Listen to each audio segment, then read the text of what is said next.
আসসালামু আলাইকুম। Hello viewers, তোমরা কেমন আছো? আশা করি ভালো আছো। আমিও আলহামদুলিল্লাহ ভালো আছি। আজকের আর একটি নতুন ভিডিও নিয়ে চলে আসলাম। তোমরা এতদিন সেলাই দেখলা, হ্যান্ড এমব্রয়ডারি দেখলা, কুশি কাটার কাজ দেখলা। আজকের ভিডিওতে নিয়ে আসছি আমি ড্রয়িং ভিডিও। কারণ তোমরাই বলবা আপু ড্রয়িং তো দেখালা না, তাহলে আমরা কাজ করব কিভাবে, কি কাজ করব?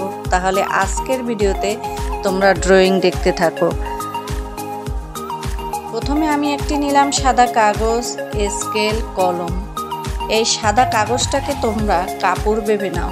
আমি তোমাদের কাপড় ভেবেই তোমাদের বলে শোনাই, তাহলে তোমাদের বুঝতে সুবিধা হবে।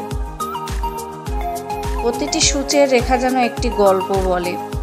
এই সাদা কাপড়ের উপর আমি শুধু ডিজাইন আঁকি না, এ যেন আমার মনের ভিতরের একটা জগৎ, যেখানে দুঃখ আছে, আশা আছে, আর ভালোবাসাও আছে।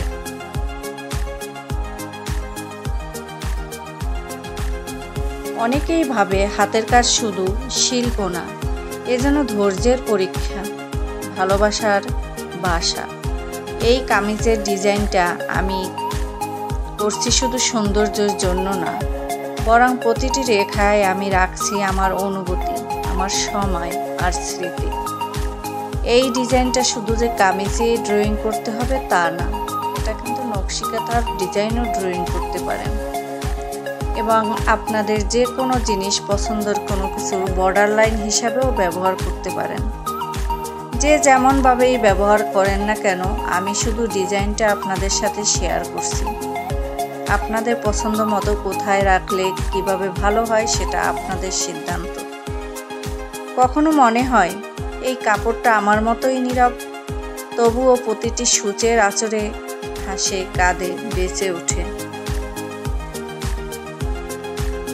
আমি একটু একটু করে ড্রয়িং করতেছি আর আপনাদের সাথে কিছু কথাও শেয়ার করতেছি। অনেক সময় মানুষ নিজেকে জিজ্ঞেস করে, তুমি এত ধৈর্য নিয়ে এই কাজগুলো করো কিভাবে? আমি শুধু হাসি, কারণ এই কাজই আমাকে শান্তি দেয়, এই রঙগুলোই আমাকে বাঁচিয়ে রাখে। এই কাপড়ের প্রতিটি ফুল যেন কারো নাম মনে করিয়ে দেয়, কারো দেওয়া কথা, কারো মিষ্টি হাসি। আর আমি যখন রং মেলাই, মনে হয় আমি জীবনকে রং দিচ্ছি, সাদা, নীল, গোলাপি কিংবা মাঝে মাঝে কষ্টের ধূসর রং। অনেকদিন আগের কথা মনে পড়ে। মায়ের হাতে একটা পুরানো নকশিকাতা দেখেছিলাম, ফাটা, কিন্তু তাতে গল্প ছিল। আজ আমি যখন নিজের ডিজাইন আঁকি, মনে হয় হয়তো কোনো দিন আমার এই কাজও কারো স্মৃতি হয়ে থাকবে। আমি আমার মায়ের হাতের অনেক স্মৃতি সেলাই আমি পেয়েছি, আমার সন্তানরাও পাবে এভাবে আমার হাতের সেলাই, সেটা সেই স্মৃতি আঁকড়ে ধরবে ওরা। এটাই হলো বাস্তবতা। কখনো মনে হয় জীবনটা ঠিক এই কাজটার মতো, ভুলও হয়, সুতো জটেও যায়, কিন্তু শেষমেশ একটা সুন্দর ছবি তৈরি হয়। আর সেটাই তো শিল্প, এটাই তো জীবন। অনেক কথা আপনাদের সাথে শেয়ার করে ফেললাম,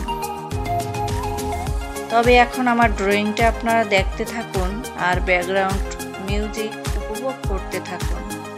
কথা বলতে গেলে অনেক ইমোশনাল হয়ে যায়, অনেক কিছু বলে ফেলি। তাহলে আমার এই ড্রয়িংটি উপভোগ করতে থাকুন ব্যাকগ্রাউন্ড মিউজিকের সাথে।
ড্রয়িংটা কলম দিয়ে অনেকটা করা হয়ে গেছে। এখন আমি এখানে কালার পেন্সিল ইউজ করেছি বা কালার পেন, একটু সৌন্দর্যের জন্য আপনাদের।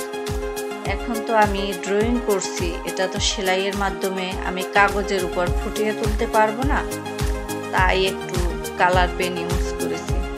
দেখতে ভালো লাগবে, একটু মোটামুটি দেখতে ভালো লাগবে, কিন্তু সেলাই হাতের কাজ, হ্যান্ড এমব্রয়ডারি, তার তো জুড়িই নেই। সেই হ্যান্ড এমব্রয়ডারি যদি করি তখন দেখতে কিন্তু এটা আরও জীবন্ত মনে হবে। এখন তো কিন্তু ততটা জীবন্ত মনে হচ্ছে না, তারপরও কাছাকাছি একটু ধারণা দিলাম। এখানে বর্ডার লাইন দিয়েছি, বর্ডার লাইনটা আমি এখানে হালকা হলুদ যেটা সেটা দিয়েছি। আপনারা এখানে অন্য কালারও ব্যবহার করতে পারেন। আর সব সময় খেয়াল রাখবেন, সাদা কাপড়ের উপর যখন কাজ করতে যাবেন যে কোনো কালার সুতাই আপনি ব্যবহার করতে পারবেন, সব কিছুই দেখতে ভালো লাগে। বিভিন্ন কালার সুতা থাকলে কালার ম্যাচিংটা সুন্দর হয় আর ডিজাইনটাও ফুটে ওঠে।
ভিতরের ড্রয়িংটা হয়ে গেল।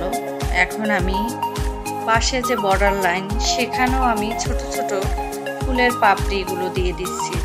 দেখেন, দেখতে আরো সৌন্দর্য মনে হচ্ছে না? আমার কাছে তো ভালো লাগে, আপনাদের কাছে কেমন লাগে মতামত জানাবেন। ভিডিওটা যদিও একটু বড়, ধৈর্য ধরে আপনারা দেখবেন, তাহলে আর আপনাদের কষ্ট হবে না। প্রতিটি কাজ যেন করার পর মনে হয় এই তো একটা অংশ শেষ হলো, কিন্তু গল্পটা রয়ে গেল কাপড়ের ভিতর, রঙের ভিতর, সূচের দাগে। এই কামিজ, এই নকশি কাঁথা শুধু সাজানো জিনিস না, এগুলো আমার মনের প্রতিফলন আর পরিশ্রমের গল্প। আজ যারা দেখছো তাদের বলবো, তুমি যদি মন থেকে কিছু করতে চাও তবে সেই কাজও একদিন তোমার কথা বলবে। যেমন আমার প্রতিটি ডিজাইন কাজ আজও কথা বলে আমার হয়ে। আমি খাদিজা, এটাই আমার জগৎ, কেডি এমব্রয়ডারি, যেখানে প্রতিটি রেখা, প্রতিটি রং, প্রতিটি ডিজাইন একটা গল্প বলে। আমার, তোমার, আমাদের জীবনের গল্প।